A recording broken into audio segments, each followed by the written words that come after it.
قناة أسامة علاء قناة مهتمة بالتقنية ومراجعة الموبايلات. أي حد عاوز يسأل أي سؤال أو ياخد رأي أسامة علاء هسيب لكم الرابط القناة في صندوق الوصف، وهو هيرد على كل التعليقات، وهو بيفهم جدا في الموبايلات وأنواعها.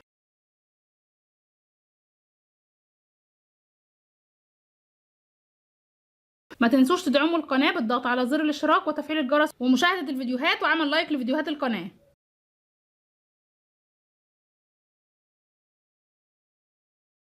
السلام عليكم ورحمة الله وبركاته، أهلا بيكم متابعينا في فيديو جديد. هنبتدي كده بالصلاة والسلام على الحبيب سيدنا محمد عليه الصلاة والسلام. وهبدأ أول حاجة طبعا هبتدي إن أنا أعلق على الفراخ، لأن الفراخ بتاعتي دي هتاخد معايا وقت. فإن شاء الله عندي الفراخ مغسولة كويس وحطاها في ليمون وخل ودقيق.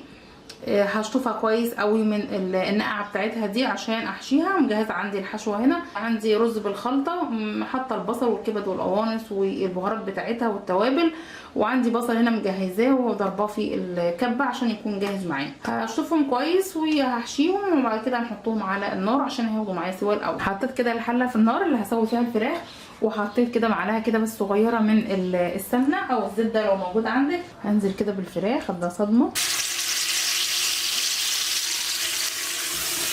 وهي بتتشوح كده. عندي بقى البصله وحطيت معاها التوابل بتاعتها والبهارات، هنزل بقى كده اشوحها معاهم.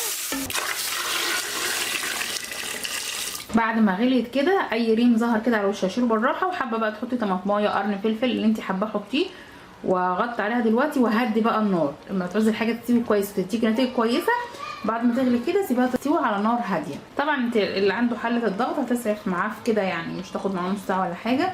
لكن ما عندكيش فابدأي الحاجه كده احطها من بدري وبعد كده نعمل اللي وراه. دلوقتي يا جماعه هنفطر بقى حاجه سريعه انا والاولاد. طبعا انا ما جهزتش فطار بقى واطباق وهنقعد وهيصه عشان ما نشبعش، فدي حاجه سريعه كده كل واحد هياخد له سندوتش سريع مع كوبايه حاجه دافيه عشان ما نتقلش بقى في الفطار ونعرف نبقى نتغدى. العيش البلدي ده يا جماعه اللي هو بالرده برتاح فيه اكتر، وهو صحي كمان عن الدقيق الابيض اللي بيبقى دقيق ابيض خالص.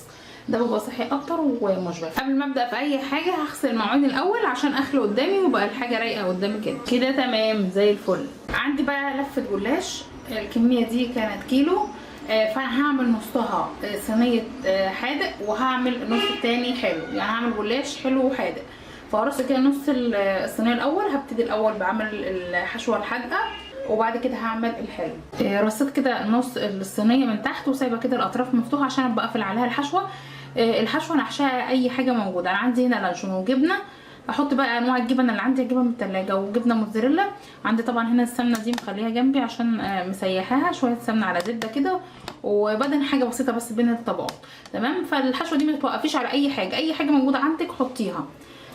ما عندكيش لحمه مش لازم، فراخ، كبد وقوانص، سجق، انواع اي جبن وفلفل الوان ولانشون يعني اي حاجه ما توقفيش على حاجه. انا هحشيها الحشوه دي وهكمل بقيه الطبق. حطيت الحشوه هكمل بقى رص طبقات الجلاش لغايه ما اخلصها وبعد كده اقطعها. بعد ما خلصتها كده كوبايه لبن مع بيضه وشويه ملح وفلفل اسود واحطها كده عليها واهزها كده يمين وشمال، وشويه سمسم كده على الوش لو حابين. ده كده كانت في الافراح كده مشهوره عندنا بيحطوها عليها سمسم.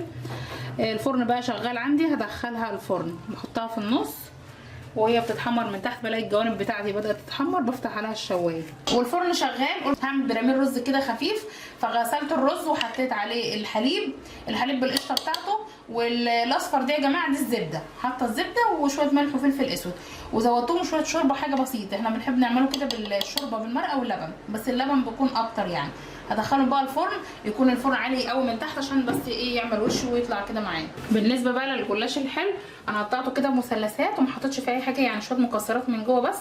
وبعد كده عندي بالسمنه والزبده السايحين، واحط كده حاجات بسيطه كده لان ما حطيتش اي سمنه جوه، هي بس ارضيه الصينيه وبالفرشه كده واحط فيها سمنه كده كويس. الفراخ طبعا بعد ما اتسلقت خدت معلقه من الصلصه وشويه زبده صغيرين وحمرتهم زي ما انتم شايفين كده بالشكل ده تحت الشوايه بس. وده الجلاش بعد ما طلع بالسكينه بقى احاول افصله عن بعضه، والرز هو اللي فاضل بس معايا كده في الفرن.